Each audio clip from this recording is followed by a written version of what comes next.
All right, let's get started. Hello, attendees.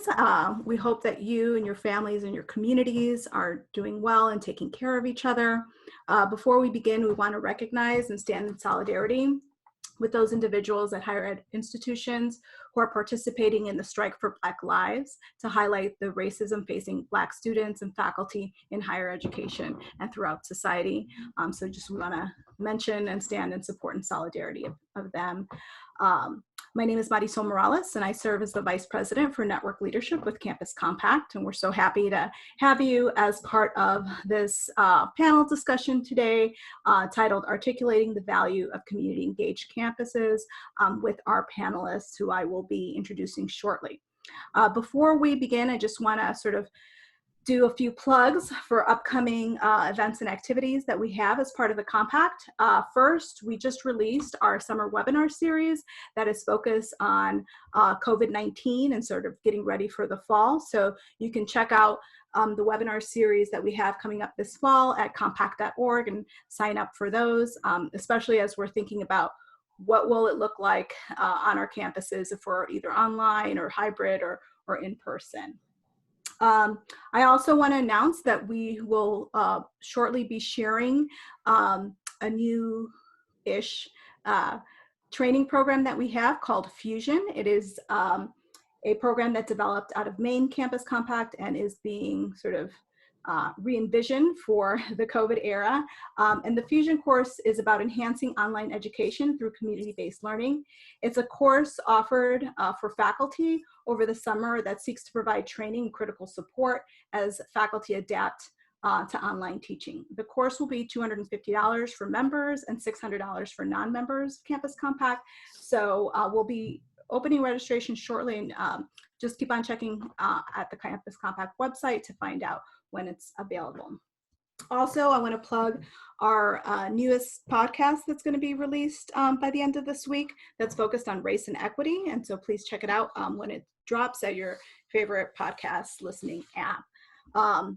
Campus Compact will be creating more content focused on anti-racism and community engagement, and so also be on the lookout for that as we move forward.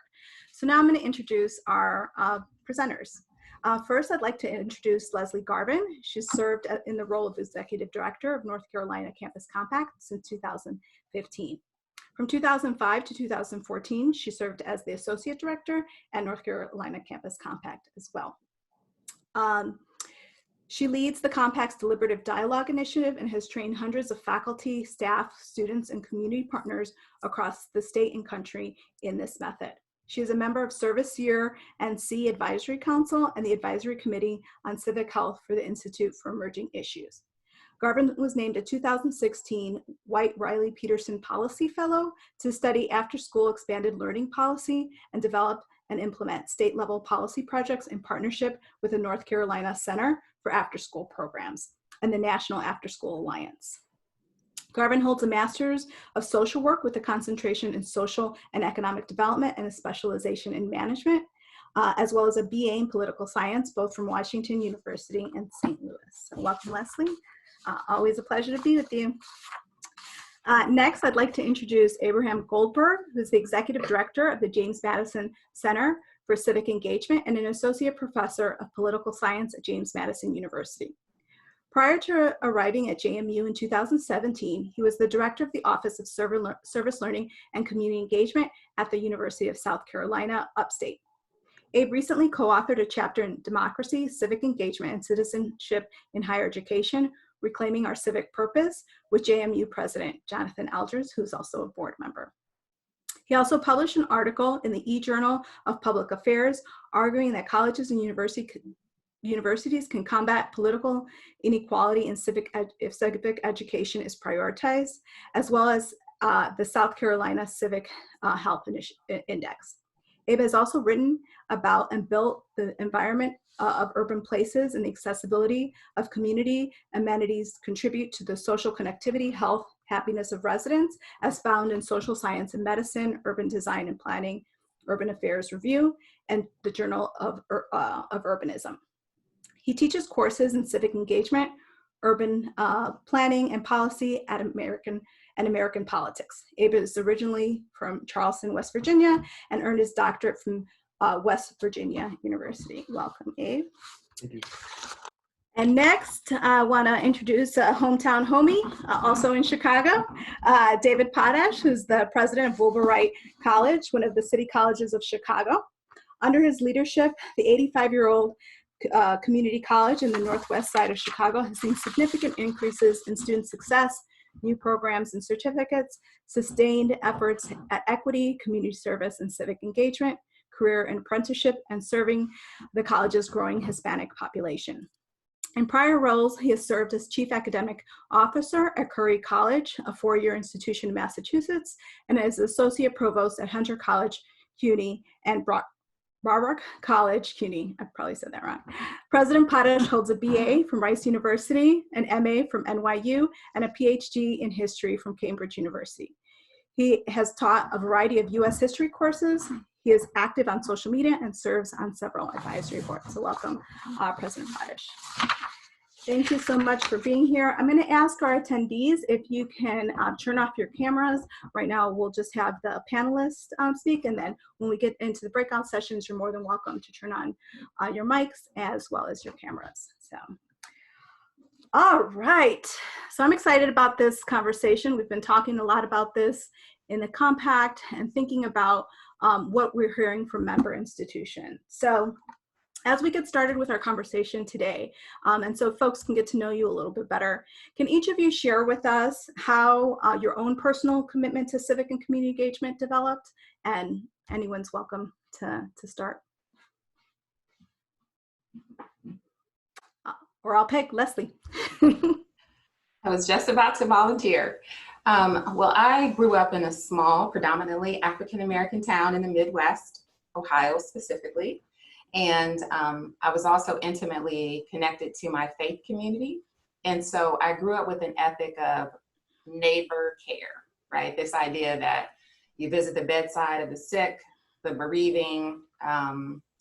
My church group, we would monthly visit a nursing home. And so I grew up with that ethic. And fortunately, when I got to high school, there was a structure in place. It was the community service program, and it helped me explore the different pathways of service. And so I did everything from adopt a grandparent, I did tutoring, but I landed on and found my passion and energy around homelessness. And so for the 3 years remaining in high school, I would visit the homeless shelters that I worked with. One was a female shelter, one was a male. Serve meals, work the clothing closet, that kind of thing. But the beauty of that was at the same time, I had a staff person or an educator there who saw that passion and helped nurture it in me. So then he actually connected me to a citywide initiative that dealt with advocacy and activism. It was called Housing Now. And that resulted in sleeping out in the Capitol with the homeless in solidarity, doing lobby days. And then I transitioned to college and found a wonderful structure in place through the Campus Y at my university. And that actually then began to create leadership roles, serving on the cabinet, leading students to end poverty, that kind of. So really my story is one that justifies the work that we do, in that it eventually led me to AmeriCorps. I'm dating myself, but I was in the pilot class. And of course, a career in social work and now Campus Compact. And so my journey was nurtured by family, community, and then the institutions where I was educated. Wonderful. Thank you, Leslie. Abe, how about you? So I guess for me, I can go back to childhood. I remember the first election I really remember was 1984, Reagan versus Mondale. And my parents took me to vote with them.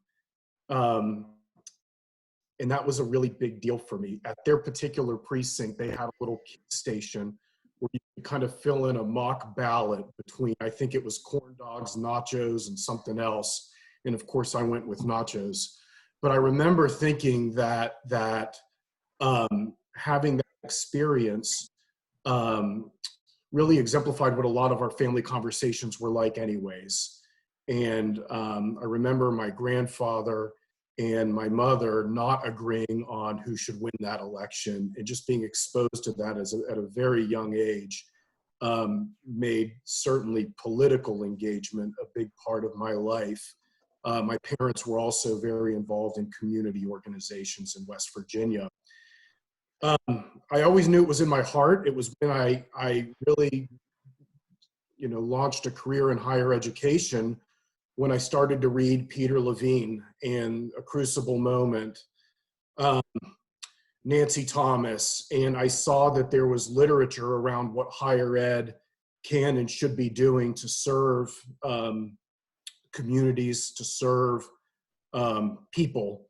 And in a lot of ways, it was sort of an aha for me to realize that all experiences are deeply connected with each other.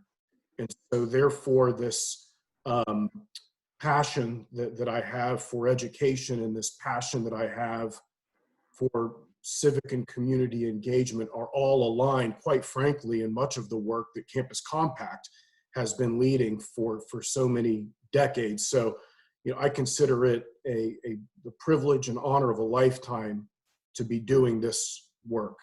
And thank you for having me on this panel. Thank you. Appreciate that. President Potash, how about you? I'm next. There's nothing like events like this to remind me that I'm old. My early political memory was standing with my mom and a candle during the election in 1968 of Richard Nixon to get us out of Vietnam. So I'm a different generation.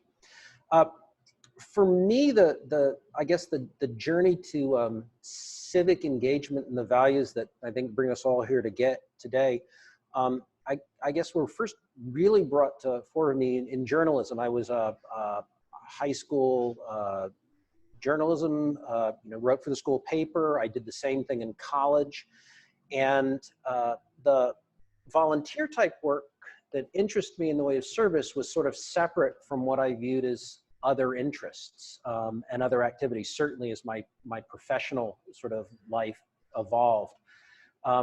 There was a fairly seminal moment in the early 80s when Ralph Nader was organizing PIRGs. He came to Rice University. I had an extended conversation with him. He challenged me to figure out how students could get on the board of the Board of Trustees for Rice.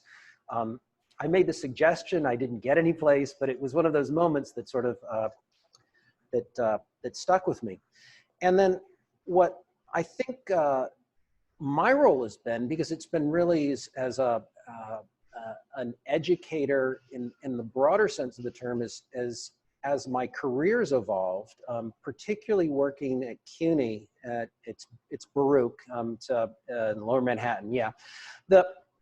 The School of Public Affairs there, it's now the Mark School of Public Affairs, and their faculty were really very, very influential in me when I thought about what institutions could and could not do. I was an associate provost there. I was teaching history, and we worked on programming. I met a host of different organizations, and I started conceptualizing in different sort of ways as my career took off, where and how higher education could both reinforce or, in a way, challenge existing power structures. That's part of what my my research, my dissertation's about. It's on early 20th century American conservatives. And getting to Wright College, getting to Chicago, and actively deciding to work at a community college, for me personally, has been the bringing together of personal values and the institutional values of what a college can do within its community to affect positive change. This by far has been the most meaningful academic position I've ever held, and it's also so grateful about Campus Compact and those opportunities is it's an opportunity to really live the mission and to be able to see that happen on an ongoing basis. And I'm very, very fortunate to be in Chicago with that role, and I'm also very grateful to be here. So thank you. Thank you all. Appreciate your stories. So as you think about your organization or your institution, how do you talk about the importance of community engagement with your colleagues across the campuses you work with, specific to your geography, your institution's type, the student demographics that you work with? David, do you want to start? Sure. It's a reason it's named community college. This is something that we cannot really ever forget in terms of why people choose to work at a community college, the students we serve, our mission, all the rest of that. Well, many of you know it. There's just a couple of high points. More than 40% of everyone in higher education in the United States right now is at a community college. The people we serve are in many ways excluded for a whole variety of reasons from the rest of the higher education system. And to work at a community college, to educate those students, to become aware of where they come from, their challenges, their opportunities, their amazing strengths, that's the only way you can be successful at a community college. For us at Wright, and Marisol knows this from her deep knowledge of Chicago and all the rest of it, for us to be accessible, to be inclusive, to be aware, what that means is an ongoing dialogue with our communities, for us to be truly an open institution. And our institutional effectiveness, as it were, is kind of dependent on us not building, ivory towers or walls or whatever the metaphor you're supposed to be, but to knocking down as many of those barriers, real, perceived, imaginary, was awful, to invite the community into college, and in turn, this is what makes Campus Compact so interesting, to invite the college to engage and extend itself into the community. I go on for ages, but presidents often talk too much, so I'm going to listen. All right. Thanks. And Abe, for you at JMU, how do you talk to your colleagues? How do you promote this? Yeah, I mean, first of all, I think it's criminal when we have impoverished communities sharing a zip code with colleges and universities. With all of the intellectual and social capital that so many universities bring, to allow problems to persist a block away is an unacceptable condition that exists in way too many places in this country. And I think we have a moral obligation to address this, as the people living in such communities are our friends and our neighbors. And so that message tends to resonate pretty well. We pass it every single day. With that, I go back to, for my own institution, it's very clear where civic and community engagement is built in to the mission and vision of the universities, of our university. And sometimes when I'm bored, I look at mission statements and vision statements of other universities. I probably need a hobby, but ultimately there's ways to find community engagement in that civic mission built into many colleges and universities. And so as community engagement professionals, I think it is good strategy for us to familiarize ourselves with the language that's important to presidents, to provosts, to student affairs leaders, and to community members, and use that same language to help describe the work that we're doing. Because in a lot of ways, even though those mission statements are very lofty, we know that they're not being realized on the engagement front. And so I see community engagement professionals as helping the university to fulfill its mission and to fulfill its vision, and help the university to become the best version of itself. So those documents are very, very important to us. Keeping in mind who it is that we're serving in the communities in which our institutions reside. Thank you. And Leslie, for you, you work with institutions across your state, many different kinds of institutions. Can you speak to that? Yeah, so my dream would be that we would have a similar notion about what this work is about. And so for us, we frame it as educating students for civic and social responsibility, partnering with our communities for positive social change, and then strengthening our democracy. However, on the ground, I find, just as Ben stated, that it really is about what resonates with that institution.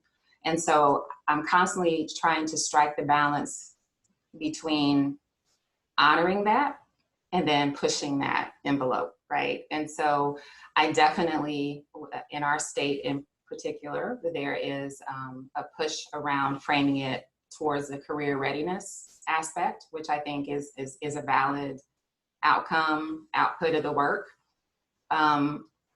Sometimes with my faith-based institutions, it is not received if I say social justice, equity, some of those things. And so I do talk about things like servant leadership, neighbor care.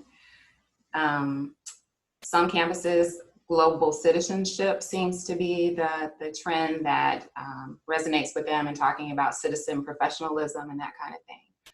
But at the same time, I always want to try to push us in the direction of equity and social justice as a way of framing it. I suspect that is not going to be as hard a task these days moving forward. But I will also say the newest work that we're doing, which is resonating, is talking about democratic engagement. And so that's the election, that's the political work. And I'm finding now, particularly presidents who are seeing, sort of the challenges in terms of distrust of institutions, higher ed being part of that, incivility, to also talk about the role of higher education to address those issues in a meaningful way with dialogue and strategies and policies. And so that is a shift that I'm making slowly, and that seems to be embraced. Great. So it seems to me like knowing who your audience is, knowing what kinds of institutions, the folks you're talking to, aligning it to mission and what the university's purposes are, and then also being aware of the times, right? Which sort of language speaks to the moment. Wonderful. So given all of that, are there any examples that you have seen recently of campuses that are doing this well, that are able to articulate this well? And Leslie, I'll start with you since you work with a number of different campuses. Yes, I'm going to take the easy route, and that is Elon University, which happens to also host our state compact.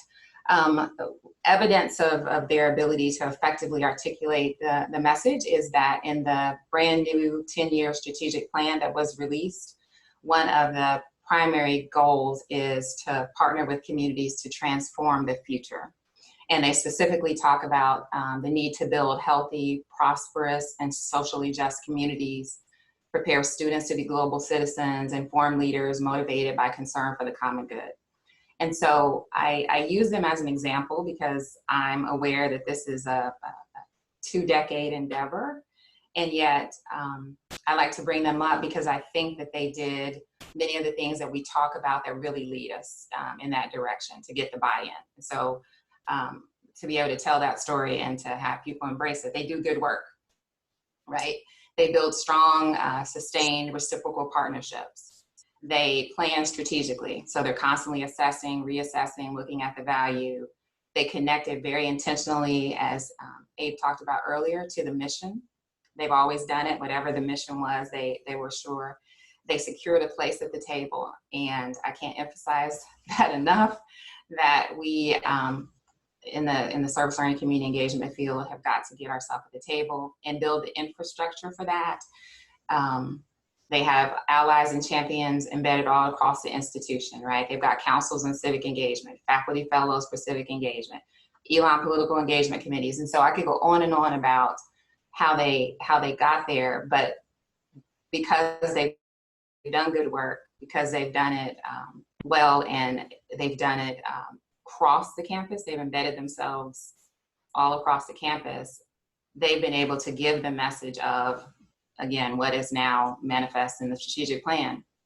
And the most interesting outcome of that is that one of the objectives is that they want to prepare every student to participate in community and civic engagement, gaining essential skills and an understanding of their civic responsibilities. And so that message has resonated because of the work that they've done. Great, thank you. And then Abe, maybe if you can talk about that, the same question, what you've seen, where you've seen this done well, and maybe specifically to four-year institutions. I was going to mention Elon. Leslie knows. You already got that. You have to pick another one. Better than I do. You know, I know that University of North Carolina, Greensboro has led in this for a long time. University of Nebraska, Omaha has some really exciting work going on. As director of the Madison Center, a lot of our work is specifically tied to political learning engagement. So in fact, my office is in collaboration with, but separate from our service learning office. And so on the, on sort of the nonpartisan political learning and engagement work, I know University of Texas, Austin is doing really cool stuff. Cassie's just been an amazing leader there as a graduate student. Texas A&M International, I want to go there and visit and just learn from them. Piedmont, Virginia Community College is building a QEP. They're outside of Charlottesville, centered on civic engagement. Great, thanks. And David, for you, for two-year institutions, for community colleges? I just realized I'm next, yeah. Yeah. I'll just, any effective community college, any community college that's like listed in Aspen or anything, but basically just about all community college has some aspect of this that they do well. And I'll be upfront, I read just across the board for what, you know, and yeah, Austin Community College, you're talking about Texas, Amarillo, Lone Star, the things that go on the CUNY system. There's so many good examples of really outstanding work that institutions do. What I'd like to add to this that I think's been really interesting for me as I've moved to this sort of role is that a lot of times when we read about what an institution does, we kind of imagine that if we pick up that center or that entity within that larger community and try to replicate it, that it's going to work. And going back to what you eloquently summarized earlier, Marisol, it's in many ways the mission, the culture, the environment, and the journey that the institution takes to sort of sow those seeds and have people within the college, within the university, own and activate that sense of commitment, and finding an administration, an environment, a college culture that supports that to grow that over the years. I mean, what I've read about Elon for ages. There was a really good book that came out about, I don't know, about 15 years about the changes. And one of the things that highlighted to me, and you know, you talk about things about Elon, is this was not one center or one initiative. It was many people over many years making an active commitment, having hard conversations, making those choices, but regularly circling back and really trying to align resources, actions, and values in a systematic way. And that's in many ways a good model for some of the things we face in our communities. It's not one move, it's not one step. It's like, we're in this for the long haul. We have to be really thoughtful and really sort of match our values with our actions and stick to it. Great. And you're a president, David, so this is going to you. What are the most kind of aspects of an argument or articulating this that would stand out for you? I mean, you already have a disposition, but if someone is communicating to you, what are things that you want to know that would help you to support some kind of initiative like this? You mean just sort of big picture about civic engagement and all the rest of it? Mm-hmm. Well, if I can get like slightly philosophical for a minute, one of the things I think is, oh, thank you, that I think higher ed tends to put in our language that undermines what we do is to sort of talk about college as, well, we were in college and the real world is out there. And that is not really the case. What our students experience and how we activate our academic communities is very, very real. It's as real as what happens later on. And we're now in an environment, an economy where lifelong learning is essential. People are regularly retraining, and really well thought out, well-run, effective institutions are anchors in their community that regularly serve all manner of people. So you don't sort of think that once you cross a gate or enter a college library that the real world stops. The real world is always with us. And when I talk about, or when we think about, I'm so fortunate to get so many great colleagues at my college who are doing service learning, who are bringing the classroom to the community and taking the community into the classroom, all the rest of it. It's not that the real world stops, it's that the college provides a framing, an opportunity, a lens to engage with relevance to what's going on in the real world. And there isn't another institution that we have that does that on any regular basis. So at a philosophical level, it's just unbelievably important. And then, for particular programs, I've got all manner of arguments about why things should be funded and all the rest. But I'll just start with the philosophical and turn it over to Leslie and Abe for their suggestions. Leslie and Abe. I guess Leslie too. When you speak to presidents on a regular basis, what are some of the conversations around that in terms of articulating this value and why they should support the work on their campus and be part of Campus Compact?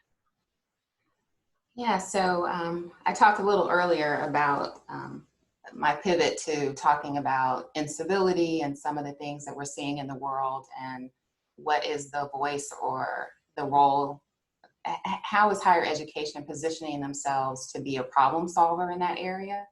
And so this work of building community, dialogue across difference, deliberative democracy, all of the sorts of things that we're trying to do a lot more of on the ground, and integrating that into our work is a lot of what I talk about. But I also really start with, and it's funny because that's how you did today, and I don't think we do that enough, and I center it around what was their journey to civic and community engagement. Why did they value it? Why did their family value it? And what ways did it show up throughout their life in terms of their academic career?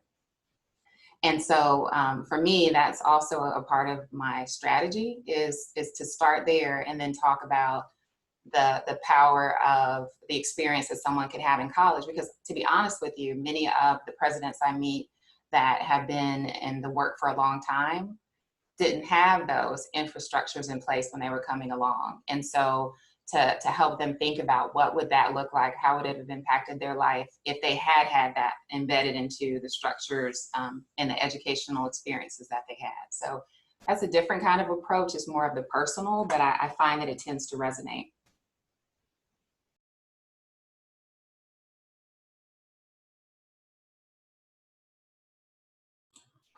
And Abe, when you're, I guess, talking to your presidents or maybe others on campus? Yeah, I mean, our president is, on the national board of Campus Compact. He drinks the same Kool-Aid I do, so it's wonderful to be able to work with him. And my biggest challenge is trying to keep up with him sometimes with all of the ways, but also at the same time, I think because he's so involved in national organizations, we do find ourselves communicating with other institutions and other universities. And so while I don't have as much experience in doing that as the other panelists, what I would say to that is that, you don't have to look far right now, unfortunately, to see that we have a lot of problems in our society. And we should all be asking, what role does higher education have, especially at public institutions? When I think about the relationship between presidents and legislatures, and questions about, what is the value proposition of higher education? Sometimes it's the community and civic engagement work that can really that can really demonstrate the ways in which the colleges and universities are addressing, the needs of what legislators, consider to be the most significant problems in storytelling, right? I mean, I think, the data and tables, it's good to have that for reporting purposes. But I find that storytelling and sharing is often going to be more effective in that messaging.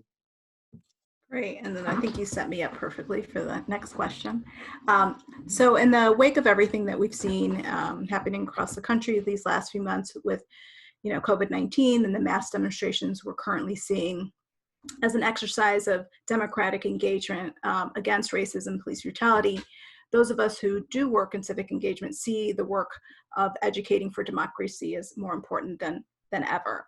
And so as senior administrators are making difficult budget decisions because we know the economic impact of COVID, especially that's coming to colleges and universities, how can civic engagement professionals best articulate the value of their work within this sort of budgetary context that we're finding ourselves in?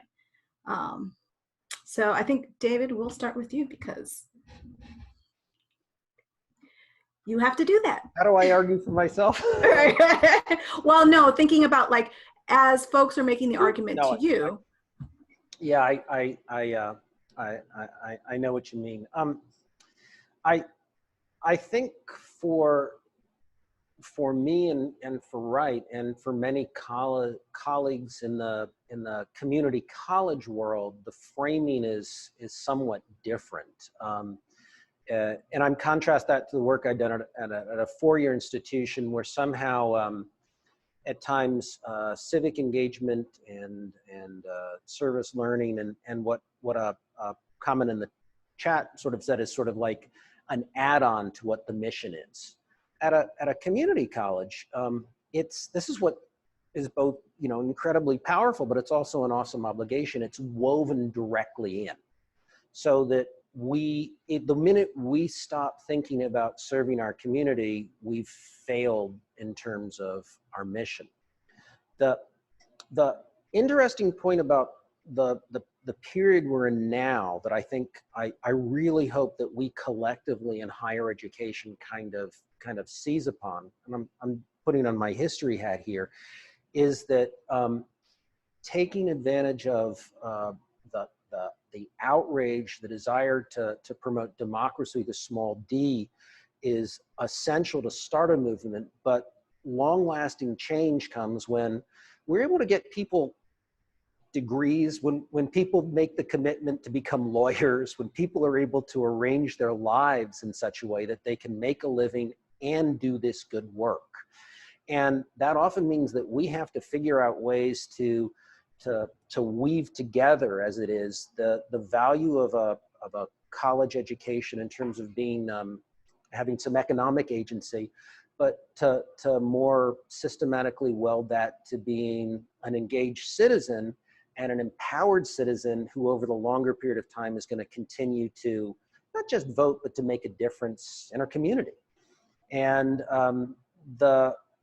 getting people to that next step and getting complete and getting to graduate, all the rest is good, but it's about lifting that up to a higher level that I think is really, really important. And going to Abe's point, when we're able to tell stories of our students who do that, those are the ones that resonate with potential students, but also with legislators and other external stakeholders. Absolutely. So we're going to transition to some of the questions that we're getting in the chat. So Ann asks, I think that the service mission of higher education is not the same as the academic mission. Some institutions see volunteerism as fulfilling that mission. How do we move away from that thinking? Anyone can jump into that.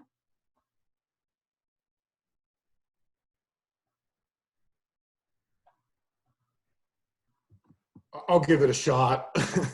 I don't always like uncomfortable silences, but I need to think about it for a second. I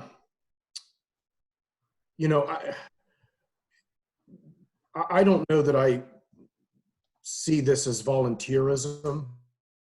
I mean, again, the work specifically that the Madison Center does is on political learning and engagement. But I tend to, in collaborating with our service learning office, which does academic service learning, but also alternative breaks, weekend breaks, and more, working with student organizations on volunteering, we collaborate a great deal on how we can align learning and that volunteerism that's happening. And really, the way that in which we do it is we think about sort of the reflection that happens after volunteerism, right? In what ways during that reflection period are we encouraging students to understand and see why those problems that they're working on exist to begin with? And so, for example, if a student group goes and helps to build a home in a community as a volunteer, that's wonderful, that's great. But what I don't think we want our students doing is saying something like, gosh, I hope my kids get to go to college and help build homes in this community also. I think instead what we need to be asking is, why do we need to be building homes in this community to begin with?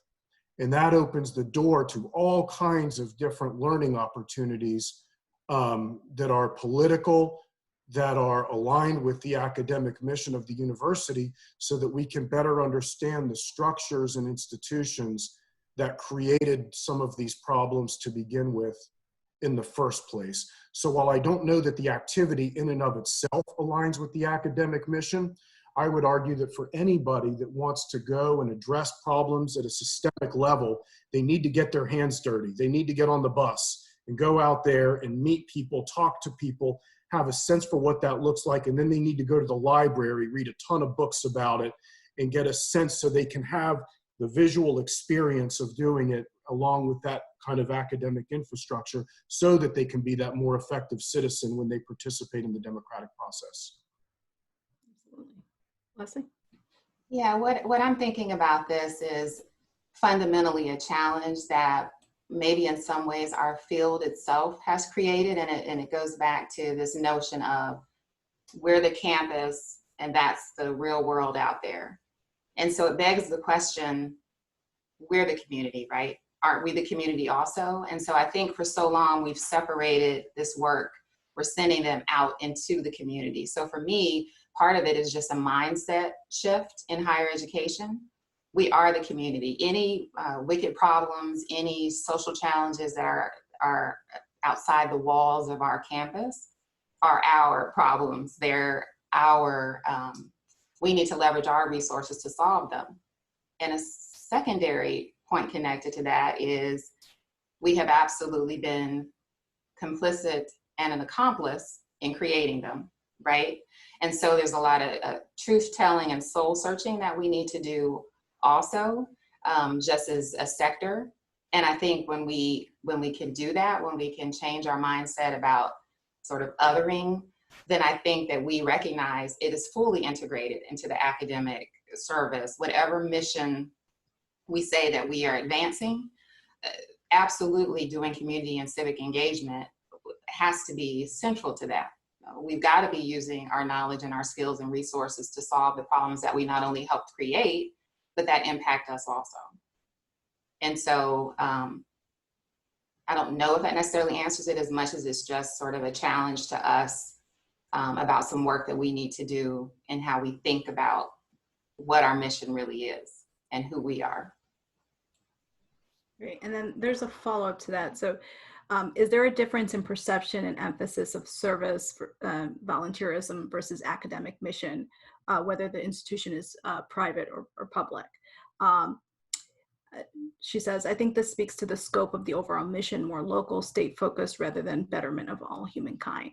So have you seen a difference between the sort of mission connected to service and volunteerism and separate from the academic mission, depending on the kind of institution?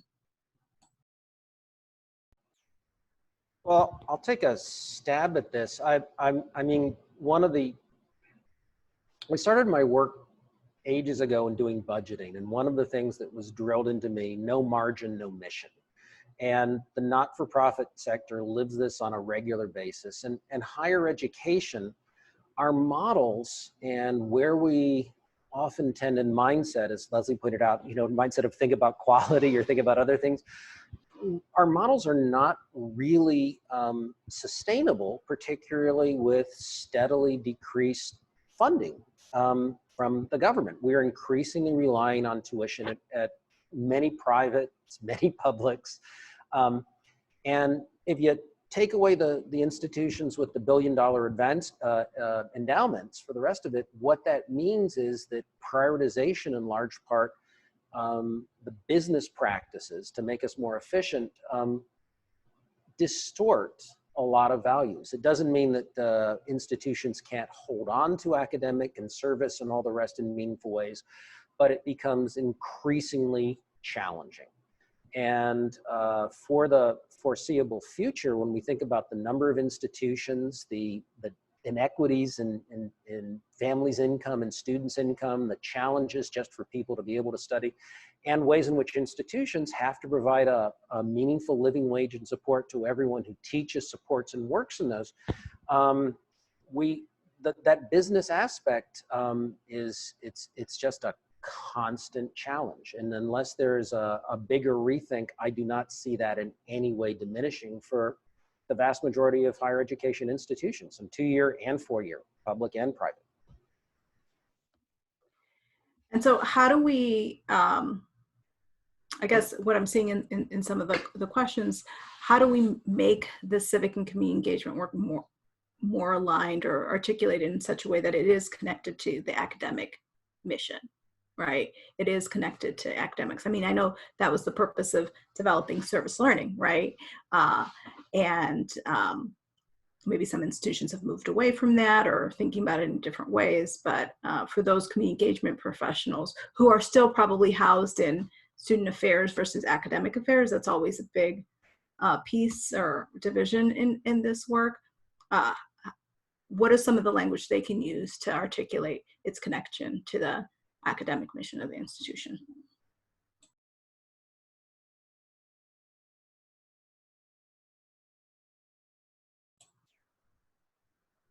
Anybody? Well, just a quick short one. It is a good in itself, but there's tremendous data and tremendous research. It's a high impact practice. And that means better student learning, better student outcomes, and if managed effectively, better relationships with the community. The challenge in large part is that the more we think about the campus as separate from the community, again, following up what my colleague said, the more there's a loss of both control and assumed risk and somehow change in mindset. And trying to, I mean, for everyone who's on this webinar, as professionals, you have agency to advocate, and a lot of this work is not, a new statement or a policy. It's the one-off with faculty, it's the one-off with student affairs professionals that gives them a sense of support and trust, because when students do this and when it works, it's what people remember about their college education. It's the thing that changes. I mean, really, we talk about highlighting language. It's the thing that can change lives. And not to diss a math class or what you do in a lecture class, but this is the work that really becomes pivot points in people's thinking about what it means to have a college education. Yeah, I was similarly going to, sorry, Abe. I was similarly going to say that the key to me to make that case is to point to the ever-growing body of data that does center it as a high-impact practice, but that also links it to student engagement with the course and the material. Faculty engagement, right? We know there's data to demonstrate that faculty who engage in civic learning practices or pedagogies are more engaged with the content. There's data, at least we have some in our state, that shows student retention, which we know is language that our campuses absolutely talk about constantly. And so we have some studies, particularly from one of our community colleges, where students were not self-selected, but placed into courses when they got there, found out one was service learning and one was not. And their semester over semester, year over year retention has shown some real outcomes. And so I think we have to link it, as was said, back to the data, but also collect our own data. We need a lot more. What I would just add to this is when it comes to faculty integrating this into courses and even into their research, all of us should be asking questions about, in what ways is civic and community engagement built into hiring practices for new faculty? We should be thinking about how that's built into administrative hiring. In what ways at the department level is community and civic engagement either rewarded or seen as a knock in somebody's promotion and tenure file? I was fortunate at my previous institution and my current to where, when we do, there's some unpredictability that comes with civic and community engagement. And so with that unpredictability, things can go south. And so maybe the safer play for a faculty member on the tenure track is to not go anywhere near this work. And I can't fault them for that. And so in a lot of ways, I think we also ought to be asking questions about campus climate and how this work is supported. Are our teaching and learning institutes providing training so that faculty members aren't doing more damage than good in the name of goodwill because they don't have experience in doing a lot of community engagement work? So I think that there's some structural questions to address here also. Absolutely. So we're going to transition to our breakout sessions shortly, but I want to, before we kind of move back to that, and just for the audience, we're going to move out to breakout sessions for about 25 minutes, and then we'll come back and do some share backs from each of the, I believe there's 12 breakout sessions. But for our panelists, what are some kind of last thoughts or nuggets of knowledge you want to share with the audience in terms of being able to articulate the impact of this work and the relevance of this work?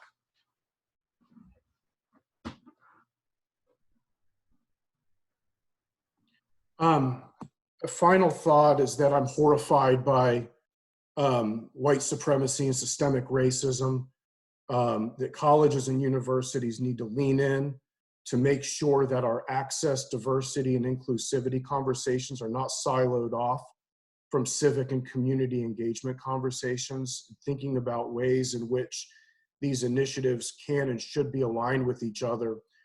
Tonight, at JMU, we're hosting a convening with the local police and student leaders of our NAACP to have these types of conversations that are really hard to have, really important to have, and thinking about ways in which we can embrace the discomfort that leads to systemic change. What are we building towards would be a question that I hope that we're all asking ourselves right now. Yeah, I was similarly going to say that if this is not the time that we begin to explicitly tie this work and the work of the institution to equity, then I don't know when that time is. I also think this is the time for us as a field, those of us who at the same time we're fighting to show our relevance, that we also are holding our institutions accountable for their practices and their policies that contribute to white supremacy.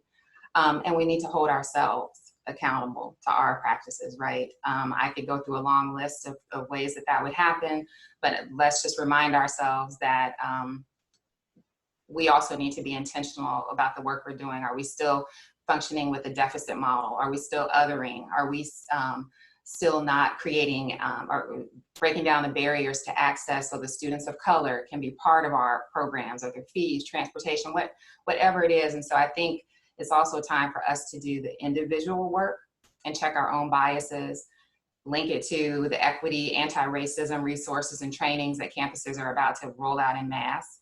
And let's be part of the change. David?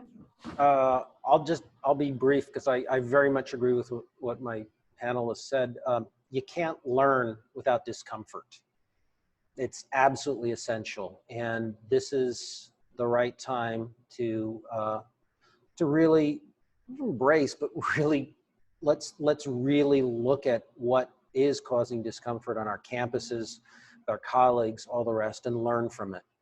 And the other thing I would say is for everyone who's participating, you have more agency at times than it may feel, and that your institution may reward. But I've been doing this for a while, and there are a lot of like-minded folks in higher education. We don't pick this line of work for the glamour. We pick this line of work to make a difference and to make better communities. And you can affect a change at your college, at your university, and across sectors. It just takes time and it takes a lot of work. But the fact that you're part of this is the kind of moments that make me feel like, you know what, we can make some positive change. And that's really important. So thank you.